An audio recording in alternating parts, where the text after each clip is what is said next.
पूर्ण हुआ विश्राम सिंह अंगड़ाई लेने वाला है, सिंहासन त्यागो भागो इतिहास बदलने वाला है।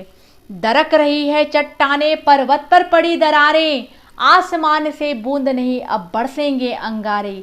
जन्म जय का नाम यज्ञ भारत में होने वाला है, सिंहासन त्यागो भागो इतिहास बदलने वाला है। वाकई जननायक जयप्रकाश नारायण ने इन शब्दों को मसाल बनाकर पूरे देश में आंदोलन की आग फैला दी थी और देश में एक नया इतिहास रच दिया गया था।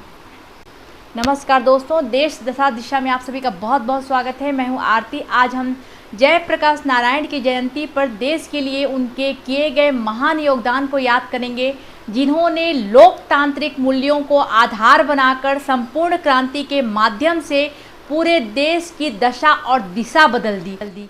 कैसे अपने अद्भुत आत्मविश्वास और प्रभावशाली व्यक्तित्व से इंदिरा गांधी सरकार के सिंहासन की चूल्हे हिलाकर रख दी थी।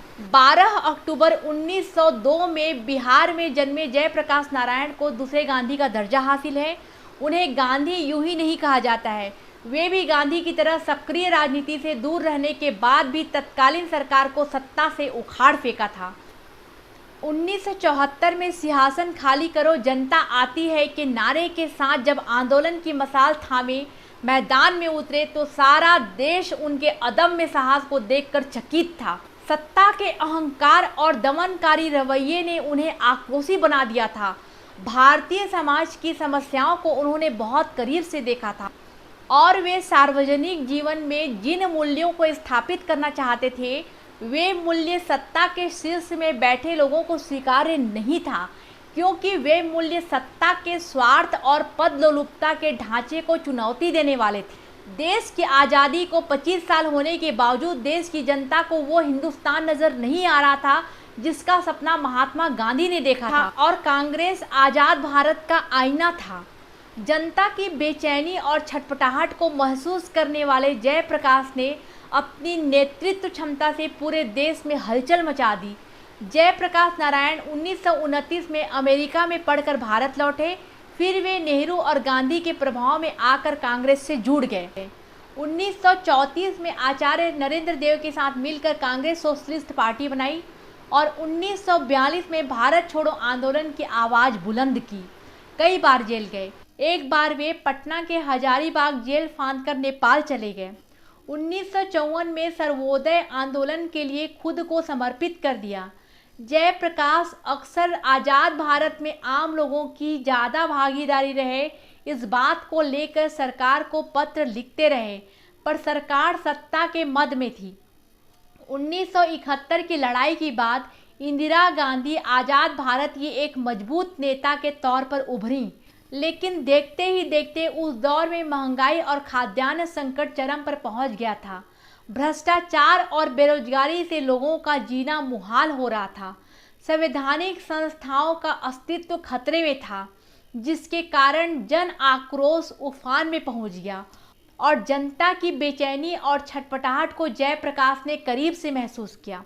भ्रष्टाचार और बेरोजगारी से त्रस्त जनता को जयप्रकाश नारायण में उम्मीदों का एक नया सूरज दिखाई देने लगा। जनाक्रोश की पहली चिंगारी गुजरात के छात्रों और जनता के बीच भड़की। उसके बाद इस आंदोलन को जयप्रकाश नारायण का साथ मिला। गुजरात से निकली आंदोलन की लपटें अब बिहार के छात्र नेताओं तक पहुंच रही थीं। पुलिस ने आंदोलन को कुचलने के लिए लाठियों और गोलियों से पटना की सड़कों को लहूलुहान कर दिया। आखिरकार जयप्रकाश नारायण ने इस आंदोलन का बीड़ा उठाया, जिसे संपूर्ण क्रांति का नाम दिया गया।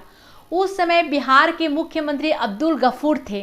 9 अप्रैल 1974 को गांधी मैदान पटना में लाखों सत्याग्रही जेपी के नेतृत्व में एकत्रित हुए और जेपी ने आंदोलन का बिगुल फूंका। फिर देश में आंदोलन की एक नई परिभाषा गढ़ी गई। ढहते संवैधानिक संस्थानों और लगातार बिगड़ती व्यवस्था से जनता का गुस्सा चरम में था और जयप्रकाश नारायण ने जनता की आवाज़ को बुलंदी दी, जिसकी गूंज देश का हर भारतवासी सुन सकता था। इंदिरा गांधी बुरी कदर बौखला उठी।